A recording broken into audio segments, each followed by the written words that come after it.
Namo tassa bhagavato arahato samma sambuddhassa. Namo tassa bhagavato arahato samma sambuddhassa. Namo tassa bhagavato arahato samma sambuddhassa.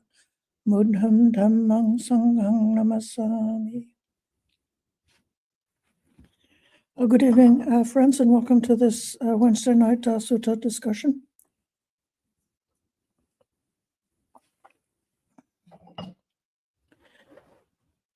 We are continuing our consideration about the Satipatthana, the foundations of mindfulness, and continuing our conversation about Cittanupassana, the mindful contemplation of the mind. The basic idea that I want to get across is that at this stage in the Satipatthana, one is turning the attention towards awareness of the mind in terms of meditation, in terms of shamatha, and looking at the qualities of the mind as far as whether or not there are the qualities related to samatha. So you could say that in the Kayanupassana at the beginning, that teaching is not just noticing whatever it is in a non-judgmental way, but also it's onward leading, in leading one to be able to face the mortality of the body without being distressed, to be able to face the distressing aspects of the material body, with all of the juices bubbling around and the different things happening inside the body without distress, learning how to cultivate the mindfulness in all the postures, so that one is developing perceptions such that unskillful and unwholesome states of mind do not grow and do not take over. So that is an onward leading teaching in many ways. And likewise, in the Vedana Samyutta, we especially learn how to observe in a very direct way how the Vedanas, the feelings, are arising as a result of contact. And the thing that's so dramatically and fantastically leading to a skillful result is learning how to let a feeling be just a feeling without going off into different kinds of mental proliferation. So now, when we speak about the mind or the citta, it is true that in quite a few places in the suttas, they talk about taming the mind and protecting the mind, guarding the mind. And those kinds of teachings are very much about not entertaining unwholesome, unskillful thoughts, which lead to proliferation of negative states and keep us blocked and impeded. But the particular language that's given in the Satipatthana seems to me is not about that. It seems to me that language is really about what's happening when we're sitting collected in meditation.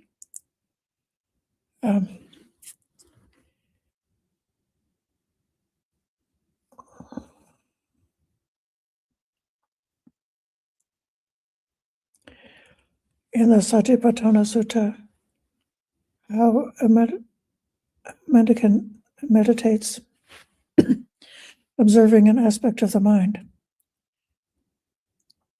It's when a mendicant understands the mind with greed as a mind with greed, a mind without greed as a mind without greed, and likewise with hate and with delusion.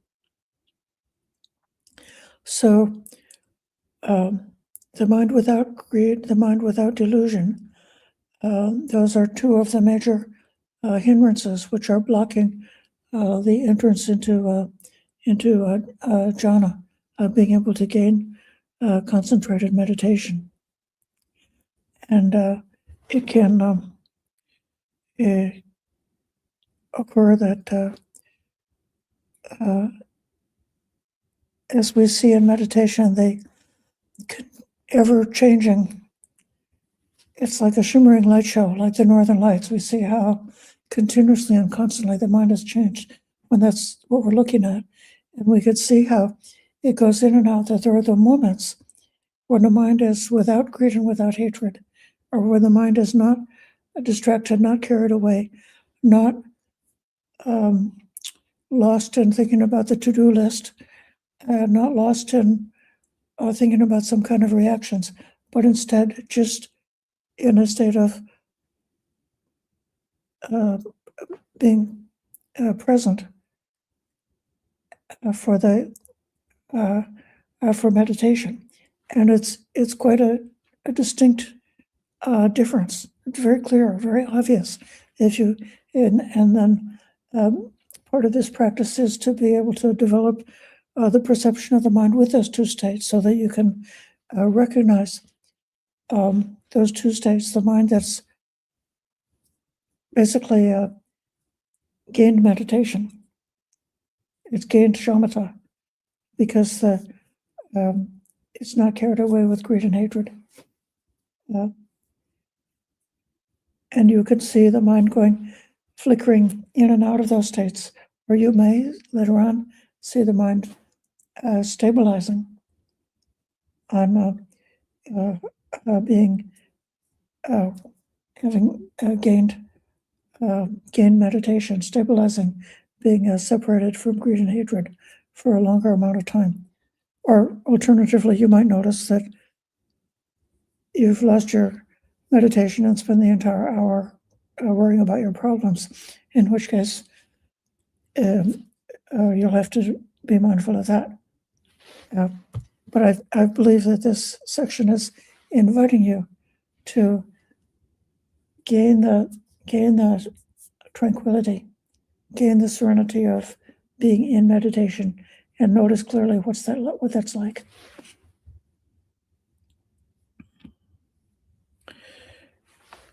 As far as the mind, with or without delusion, there are several different aspects of that. It's said that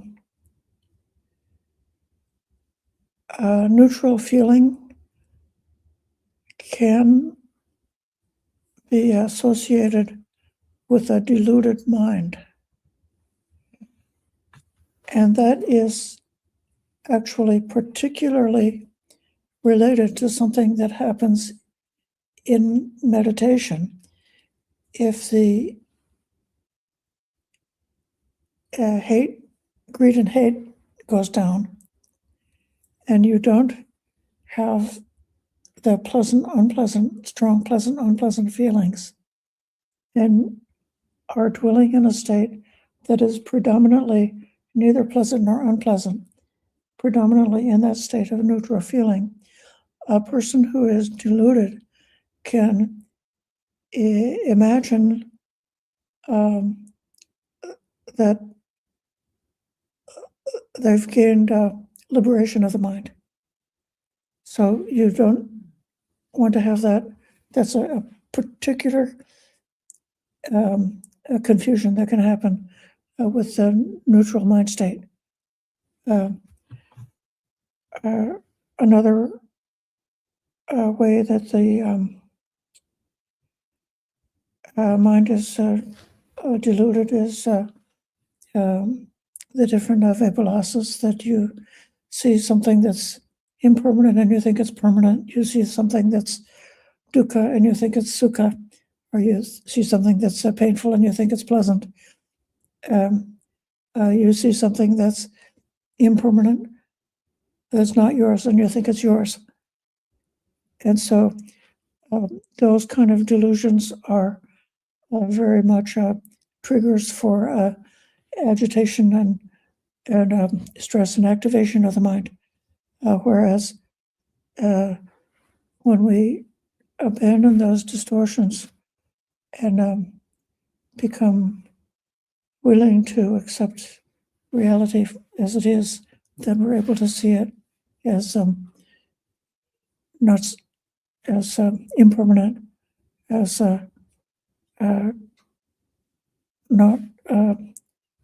not me and mine, not the self in that sense, and not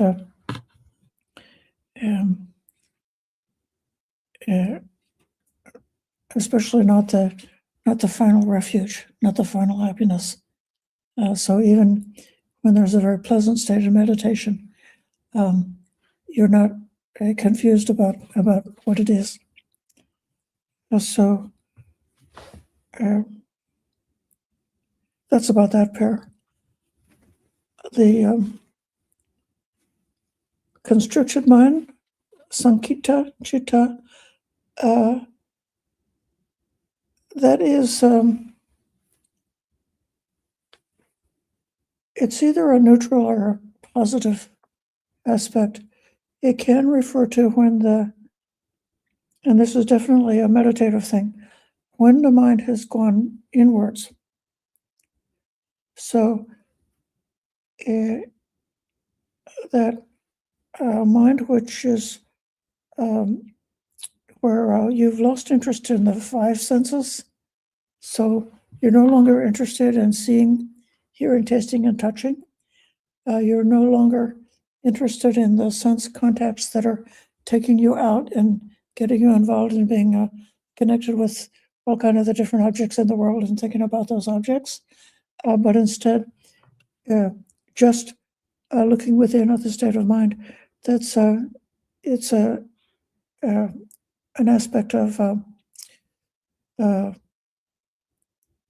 the simplification of the practice by the time we come to this state, the contemplation of mind. And then the scattered mind is it definitely associated with restlessness, and that is the mind which is going out, which is involved in being aware of a lot of different objects and things outside. Now, it is possible to be, when we're out and about in the day, then we can be aware of, the mind can be going out, jumping out, and being aware of many different variety of things. And when mindfulness is really fast, you can be aware of those things really quickly. So because the mind is going out doesn't necessarily mean that you're not mindful. But if you're trying to focus on contemplation of the state of mind, and the mind is pulled in you onto the shopping list and your problems and the things that you like and dislike and so forth, that's an aspect of the scattered mind. The expanded mind is associated with especially with different forms of boundless meditation, such that, like the meditation on the Brahmaviharas, or the meditation on boundless space, something like that. And the mind that's supreme is in particular referring to stages of awakening. I spoke about this over the weekend with the in-person group. And if you don't feel like you're close to enlightenment or close to being an arahant, I think that there could still be a way to get a kind of like an image of the unsurpassed mind or of the perfect mind or seeing perfection. And that is when the mind is really content with whatever the quality of the meditation is, just at the moment. So each moment has a kind of perfection that it's the perfect result of all the previous causes and conditions that have come up to that point. And if you are completely accepting each moment as it comes along as just what it is, that does in a certain way have a kind of a perfection. And then if you're dissatisfied, that's again a cause of restlessness and bringing you back towards dislike. The next pair is the Samahita. Bhikkhu Sujato translated as a mind immersed in samadhi. Samahita means a mind which is collected, which is pulled together, which is unified. It's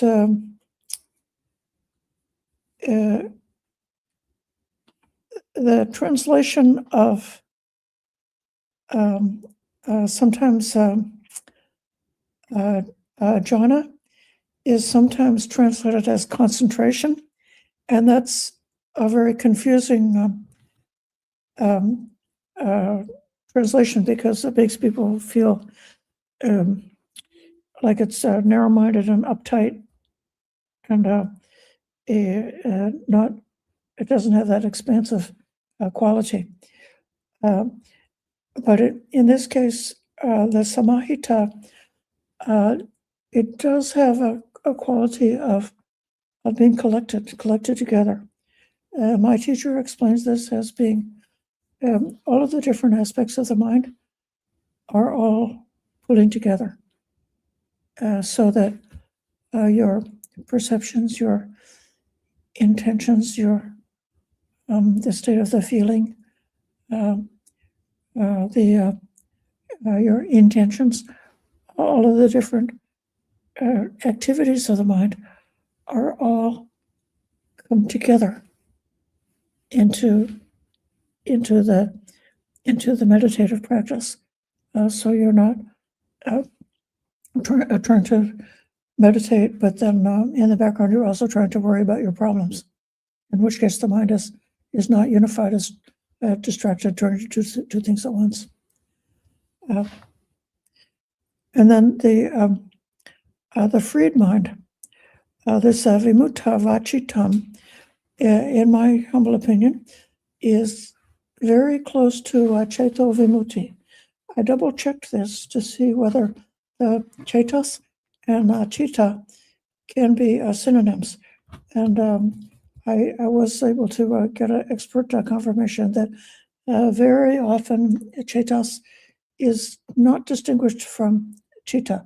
Cetas means like thoughts, and citta is translated as mind.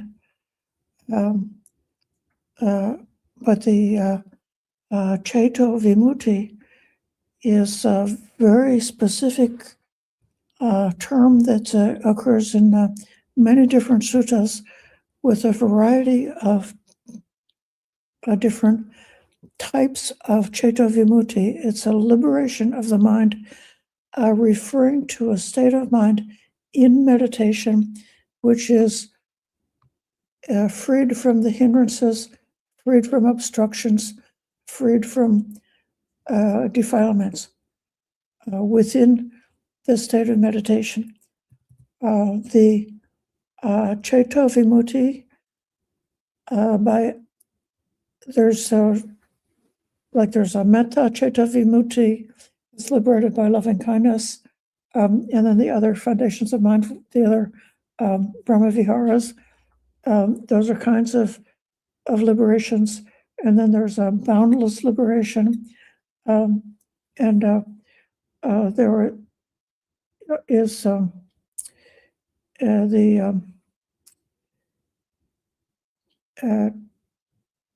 liberation of the mind, which is not apanahita, not settled on any definitions. So all of those are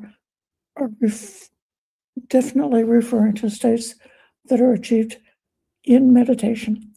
And it's because of so many of these terms having a particular relevance within the things that can happen within samadhi, within meditation, that makes me think that that's a useful way of looking at this particular exercise.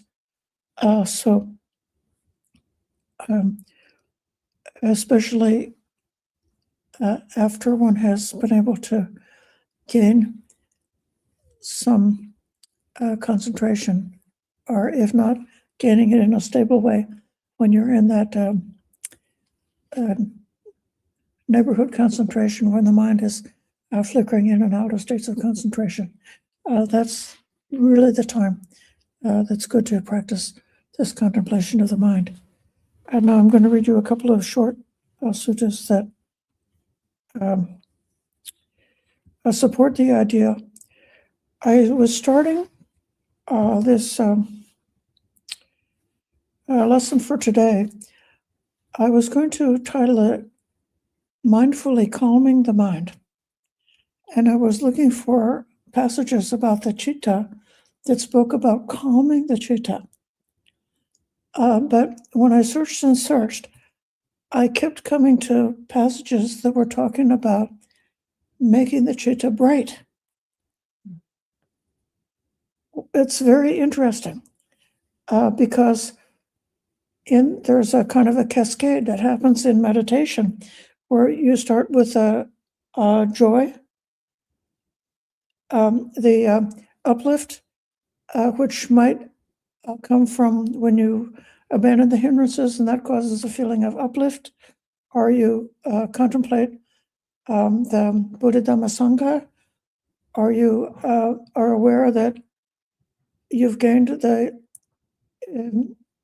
type of morality which is beloved by the noble ones, and those contemplations cause the mind to be lifted, joyful, and then with that joyful, then it goes into serenity and tranquility, and from there down to concentration. But those do have qualities of brightness, and it's also true that if you gain samadhi, that's one of the things that's experienced is a brightness or a light or something associated with samadhi. So here's this sutta is not about fools, it's just what chapter it's in. The sutta doesn't have a name. Anguttara 2.31. These two things play a part in realization. What two? Serenity and discernment. Serenity is samatha, and samatha is almost a synonym of samadhi. So serenity meditation and sama samadhi are almost the same thing. So what is the benefit of developing serenity? The mind is developed. So I'm giving you this to prove that when you talk about citta, the citta does have an association with the development of the mind as being almost a term that's about meditation. And then what is the benefit of developing the mind? And then greed is given up. So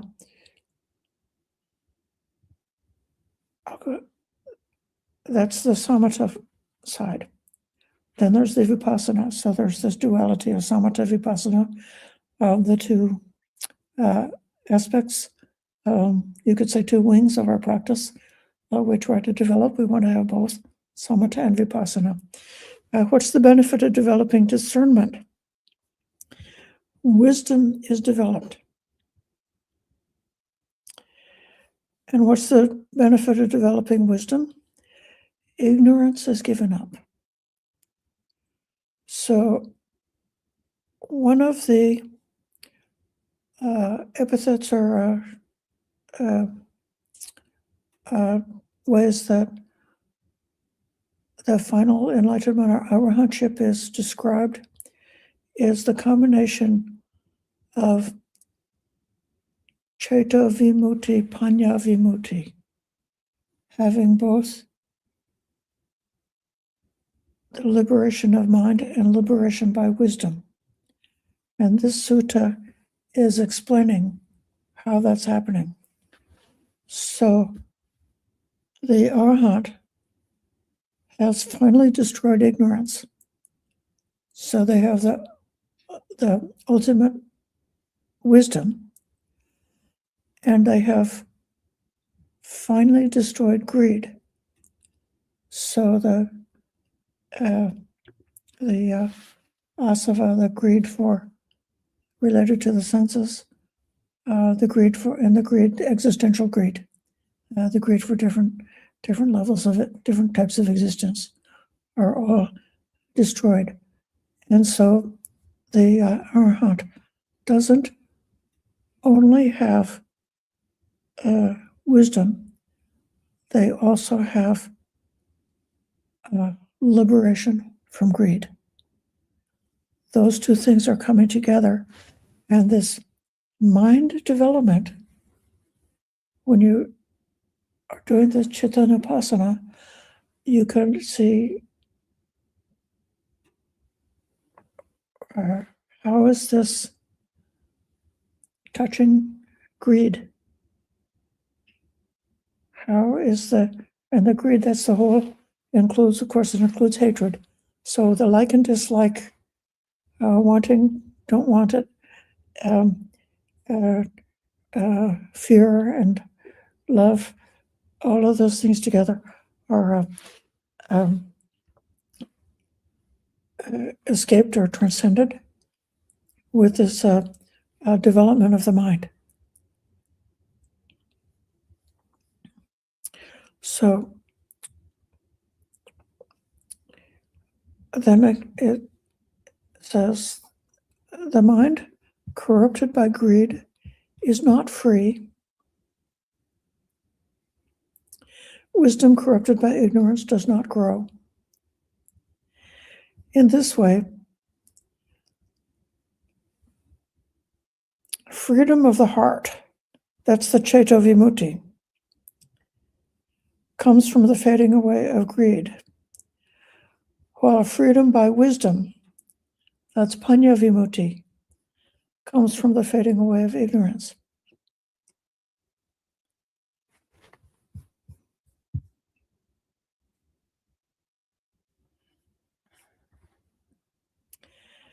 Okay, now I'll give you another short sutta. This is from the chapter on the finger snap. This mind, mendicants, is radiant, but it is corrupted by passing corruptions. An unlearned ordinary person does not truly understand this. So I say that the unlearned ordinary person has no development of the mind. So in this case, this Chitta Bhavana, this development of the mind, that's meditation. That's your samatha meditation. That's your jhana. So when entering into that meditation, one can expect to experience this radiant mind.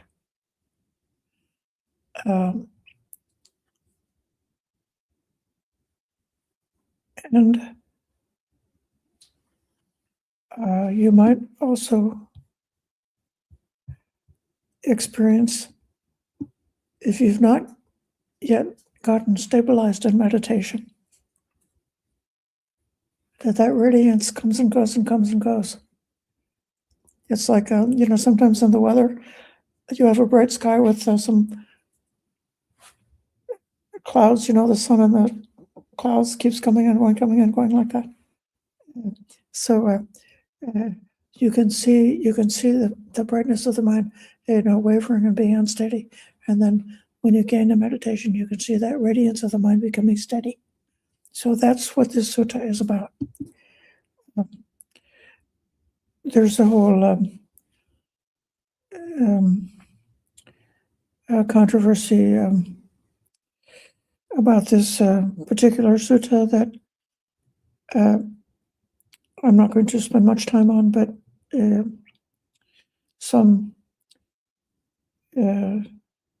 teachers made claims about almost that making the chitta is being like a self or a soul, and that there's this radiant self which is eternal, or that goes from life to life or something like that. You don't have to worry about this, because since we just studied what's the meaning of this chitta bhavana, this development of the mind, that we know that this is talking about meditation and talking about that radiance of the mind.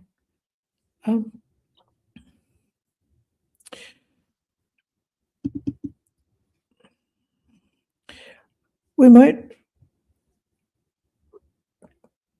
consider using a different translation than corruptions, because corruption sounds like evil, and you would think that something is really disgusting if it's corrupted. So the kilesas are really terrible. They're really horrible. It's awful to be caught in a mind which is caught up in negativity, caught up in these toxic patterns, and we definitely want to get out of it when we can. But it nevertheless, especially in a context of meditation, if you're getting close to realizing this radiant mind, it seems to me that it's very likely that the kilesas that you would experience would be subtle and not gross, and that they would be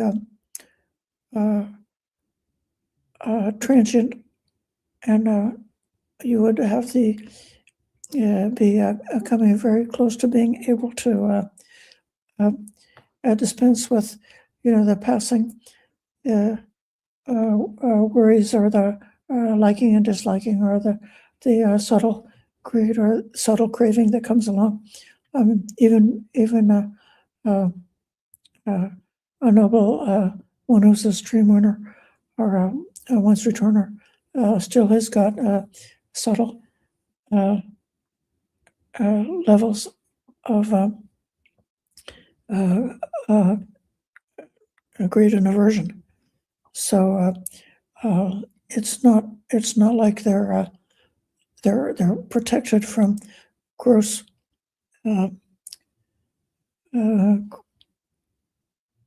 gross evil things. So it's like maybe a subtle corruption. Like if you're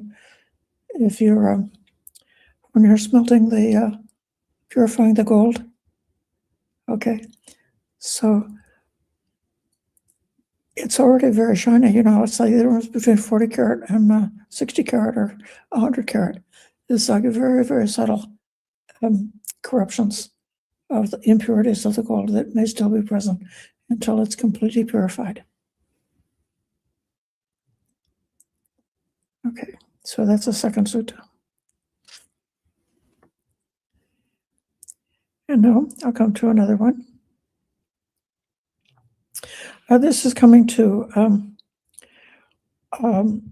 the basis of psychic power, which is another context in which citta comes up. So one could spend a whole several weeks studying and learning how to practice with the basis of psychic power. In this case, it's referring to the mendicant Moggallana has become powerful and mighty by developing and cultivating the four bases of psychic power. And what are they?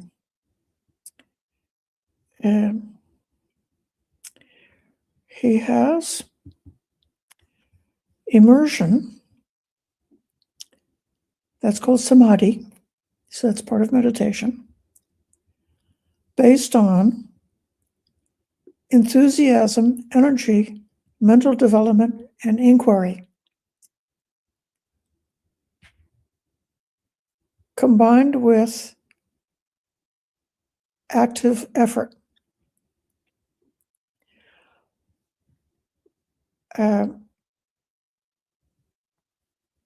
So enthusiasm is called chanda. Chanda is also sometimes translated as will. So if you decide to go for samadhi, you decide to go for it. That's your will, that's your decision. You've set up that intention.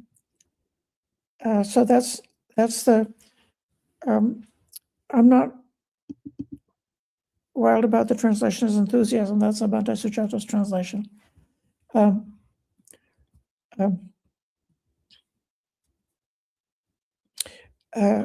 then the energy, that's the virya. That's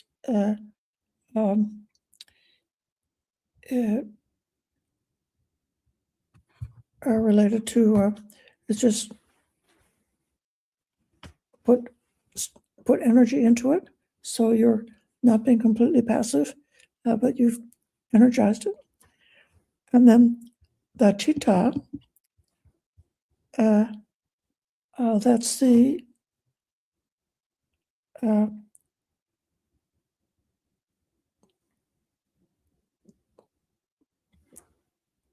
development which is going towards samadhi, the mind, the meditation on the mind, or you could say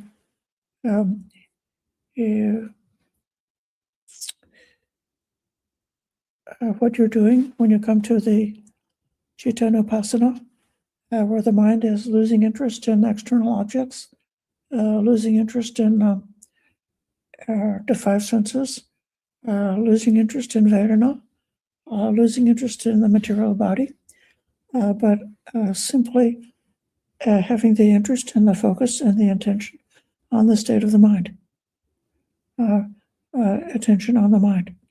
So that's the development of the citta. And then this vimamsa, that's the inquiry. So that's investigation. So your inquiry is particularly taking things that seem to be a whole thing that is like an essence and dividing it up into its pieces. That's part of investigation.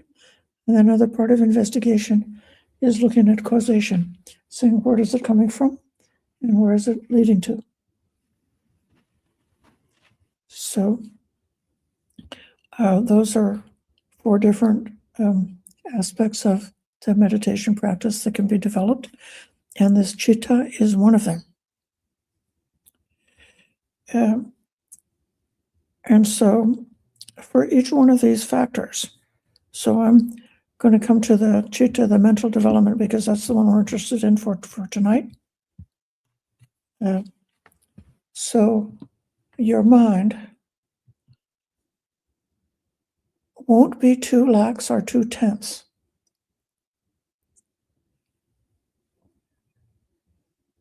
It's neither constricted internally nor scattered externally. So this sutta is contrary to what I just said a few minutes ago.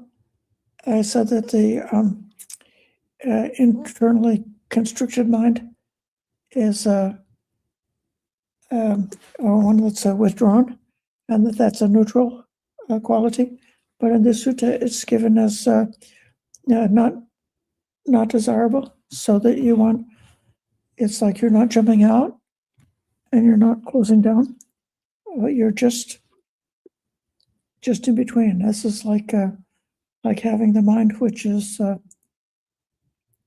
it's so that the arahant has no preference towards existence or non-existence. They're not pulling or leaning in either direction. So not leaning towards going in, not leaning towards going out, but just in the middle.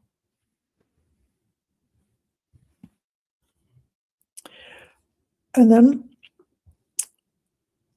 he says he meditates, perceiving before and behind, as before, so behind, as behind, so before, as below, so above, as above, so below, as by day, so by night, as by night, so by day. So this is a description of complete equanimity, where whatever phenomenon arises to our awareness, they're all perceived in the same way. It's like with equanimity. This is a description of a perfectly equanimous mind, which is also able to be, because of the perfect equanimity, there's no bias in what it's able to see. And because there's no bias in what it's able to see, then it's able to see everything.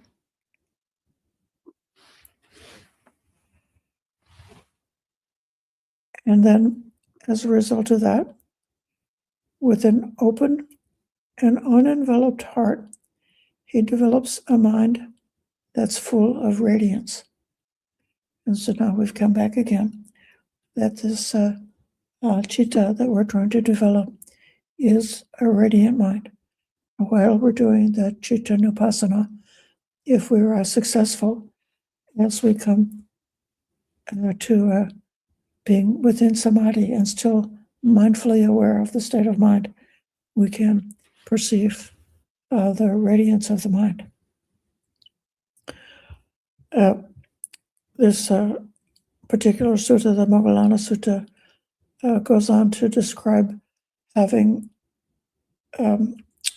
many kinds of psychic power and being able to see things far away and go through mountains and walk on water and perceive the minds of others and so forth like that, which is, I didn't paste it into this version because I want to just emphasize for our purposes tonight, the idea is within this, the one base that we're trying to develop here is we're trying to develop the citta, because we're doing citta nupassana.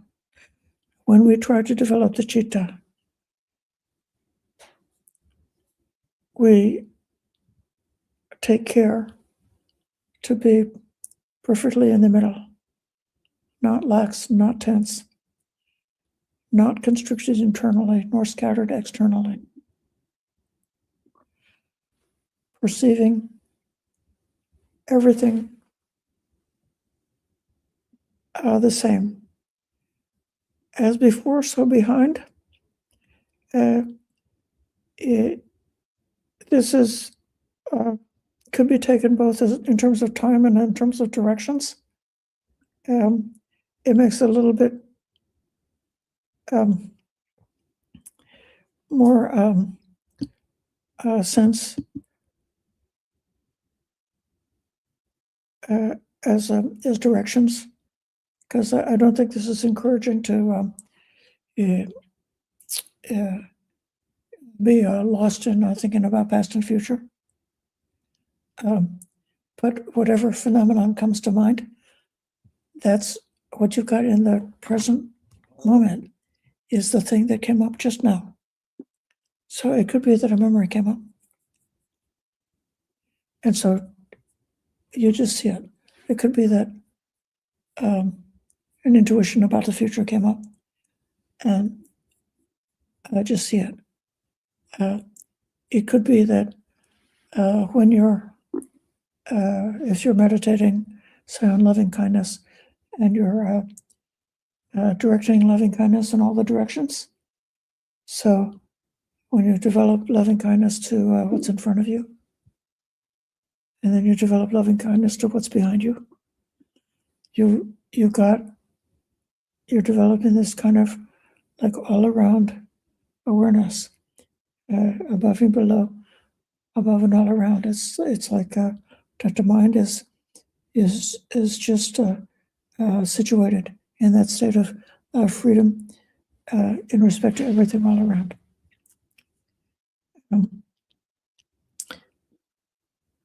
By day, by night,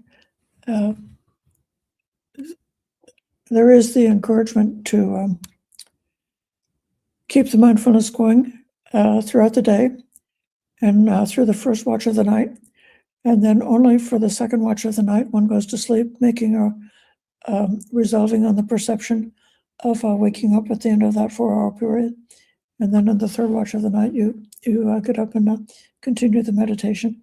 So the meditation you don't stop meditating when the sun goes down, and you don't stop meditating when the sun comes up. You're meditating the same way by day and by night. And so I hope that these short passages would have given you an idea about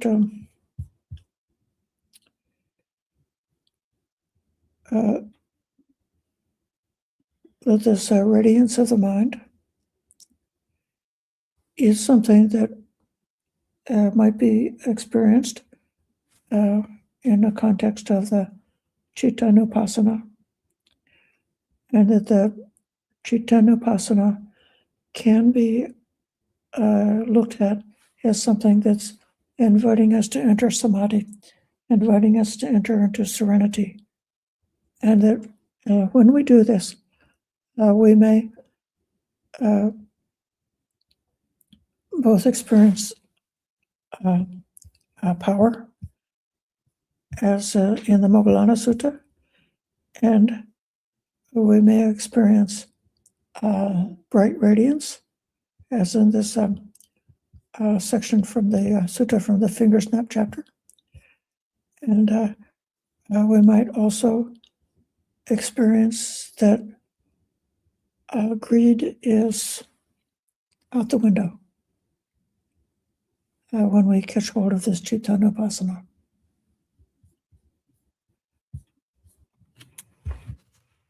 So now I'm trying to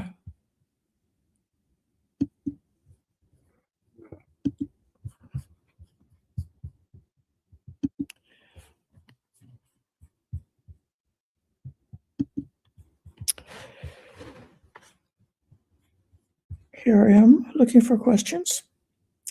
Good to see Manal, Melanie, Ryan, Sudha, Bhumika, Jody, Gregory, Daniel, Yankee Apple, Magar, Chintana, Kim, Manala has given a couple of question. I may have misunderstood your statement about the quality of citta during meditation being joyful versus peaceful. Are the two synonymous? No, not really synonymous. I think when we look at the there's a cascade of qualities that is describing the stages of jhana, and the initial stages of jhana are described as being blissful, powerfully joyful, exalted, really up states, and then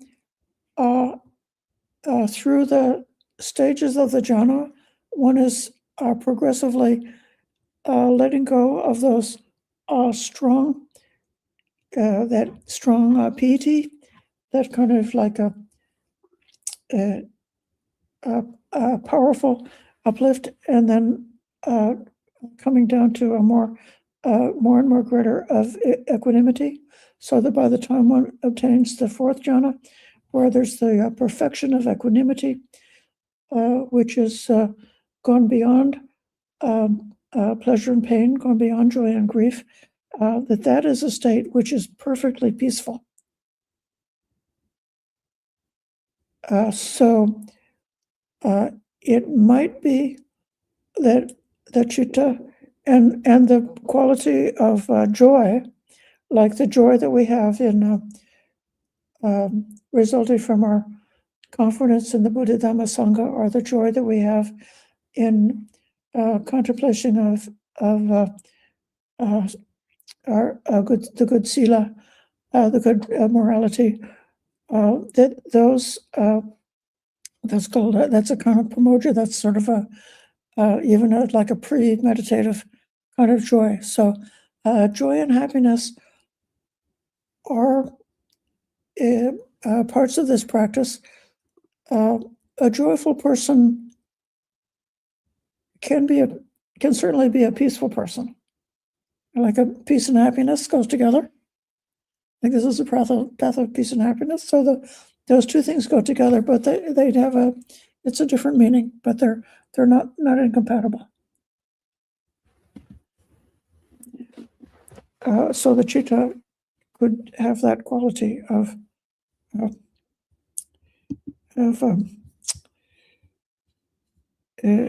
a blissful quality, and also the peaceful quality.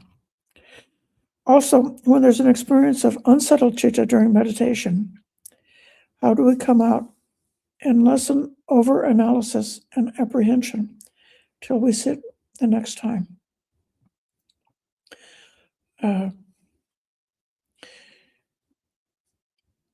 When the mind is unsettled,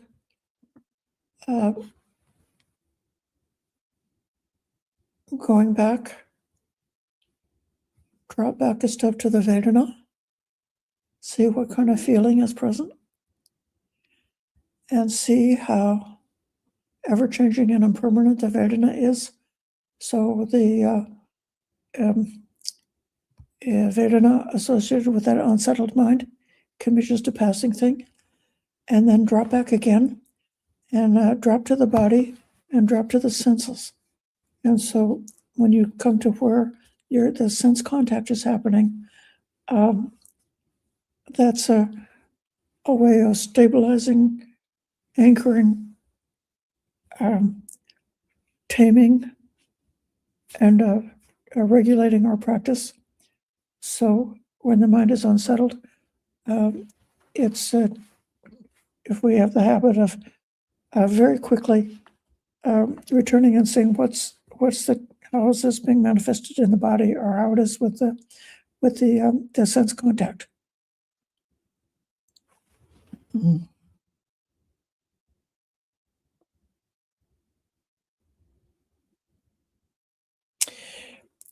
Since you're talking about the time in between meditation,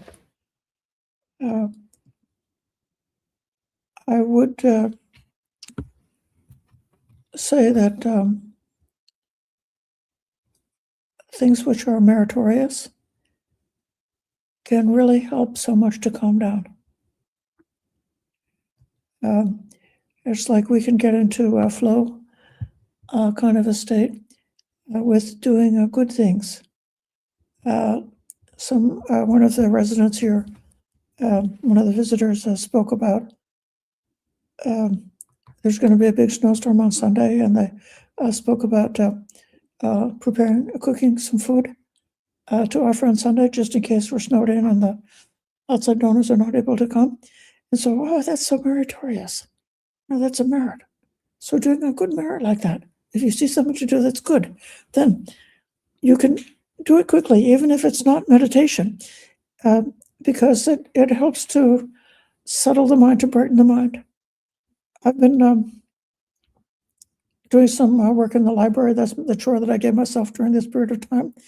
And each morning when I come to do my chore, it's very mechanical. I've got to paste the stickers on the books and, stamp the book and do things like that. But I feel so much happiness, and my love for how deep the Dhamma is, and my feeling about there's so many amazing Dhamma teachers. The Sangha is so incredible, and they're like here on the shelf with these books. There's one book that I classified this morning, and the blurb on it was, when I was touched by the presence of this mind, by the presence of this person, it was one of the most profound benefit I had for my practice was being in the presence of this teacher. And so I feel that I'm in the presence of the Buddha, Dhamma, and Sangha while I do the library, and that it just cheers me up and saves me from becoming depressed, but not becoming depressed, but going into some kind of a rabbit hole of too much thinking or something like that.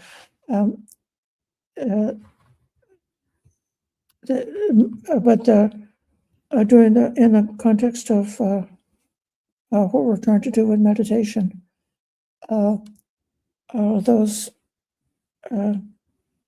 outside things that we may do to help stabilize the mind, then I think we should also then just remember the meditation is also should be approached with the same kind of joy and happiness that you have about doing any other kind of good thing. That when you come to the meditation cushion, you should expect a good result, and come to meditation with a positive mind.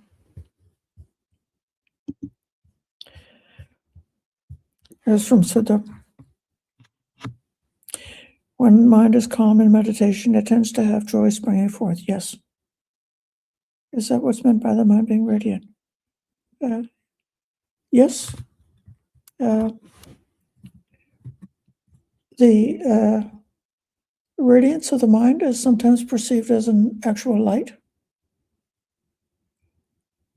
And it's not a material light. It's not like looking at a candle, not that kind of light, but it's a light that's within, and it's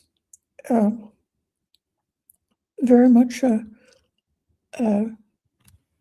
connected with the happiness of meditation.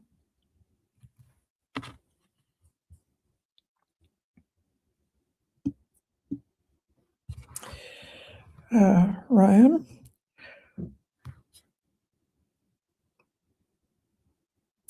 are we effectively doing mind management, i.e., understanding the mind in order to take it from the three taints to the destruction of the asavas?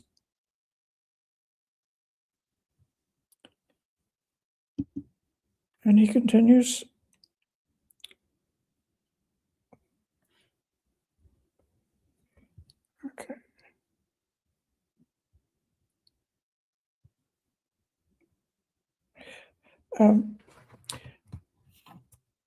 Yes.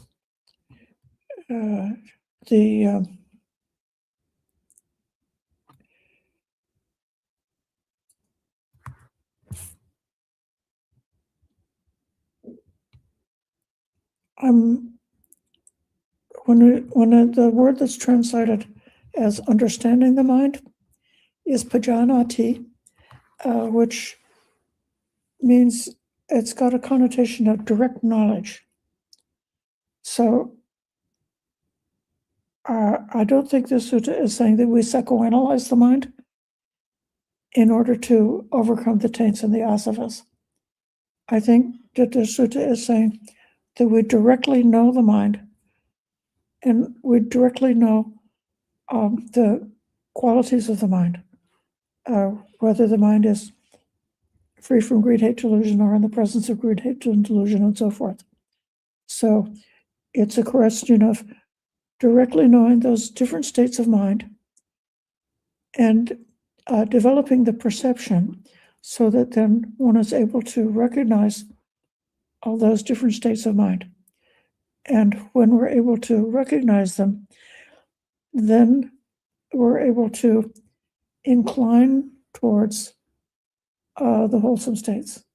And then inclining towards the wholesome states then inclines us to being far away from greed, and being far away from greed is creating a field of awareness where there's a chance for wisdom, and the destruction of the asavas really does depend on wisdom.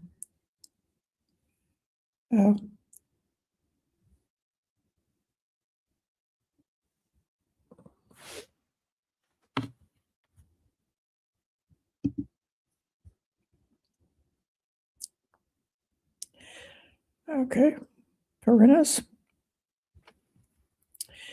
How to practice contentment with our causes and conditions as unenlightened people, especially at each moment, if we're perfectionist and aiming for the highest in this lifetime. Okay. One of the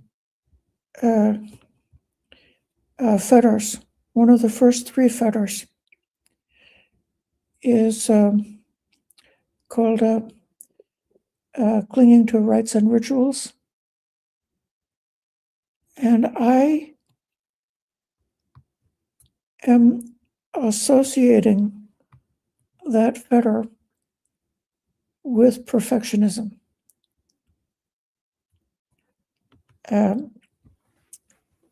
Everybody doesn't teach it that way, but if you had the mistaken belief that if you were able to perform a ceremony and it all would come off perfect, nobody would make a slip up in their pronunciation, because if you don't mispronounce it, that can change the meaning. And it was thought that actually could change a blessing into a curse because you didn't pronounce it correctly. Or if there's some kind of like a slip up of some sort. I have the aspiration to have a ordination ceremony during the last Sunday of the Vasa next October. And ceremony like that, there's so many things that can go wrong, so many things that can be not perfect. And so if you wanted to have, there's a way that in some ways we want that ceremony to be perfect, to be impeccable, so that nobody would be able to go around in the future and criticize and say that actually that person is not really ordained because there was something wrong with the ordination. And so but we do our best to make it perfect, but at the same time, it's never perfect. It's like a ceremonies, trying to be perfect in ceremonies is like trying to have a perfect wedding. And so if at the end of the day you're married, then it's good enough. If at the end of the day the person is ordained, then it's good enough. But perfection, there is this idea that doing ceremonies and rituals in a perfect way, so that if if you're always smooth, if you're always calm, if you're always contented, if you never have a frowny face, if you never laugh too much, and so on like that, and then the other part of the is the vows, the sila and the vows, the clinging to. That's if you think that if you would keep all of your precepts to a complete perfection and never make a mistake on your precepts. So, we do aspire to make our virtue as perfect as a polished conch shell and to be really perfect in it. But if we thought that if we make a mistake that we're lost, then we got the wrong. That's not the purpose of sila. That's not what it's for. So, if you have a like anxiety related to perfectionism about the spiritual goal, I strongly recommend looking into stream entry and the conditions for stream entry, because a person who's gained the fruit of stream entry will not be subject to that fetter of clinging to rites and rituals. And I believe that there would also be psychologically past perfectionism, and they would be, contented, like we're human beings. Our karma is a mixture. We've got a mixture of wholesome and unwholesome deeds that were done in the past that caused us to get reborn as human beings. And because of that mixed karma inheritance, that we've got a mixture of qualities. But we can be perfectly content with the imperfection of the present moment. We can do I think the Japanese term is wabi-sabi. Yeah.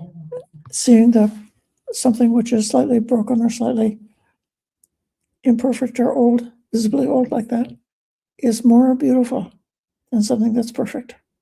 So the imperfections make us lovable, and able to be enlightened.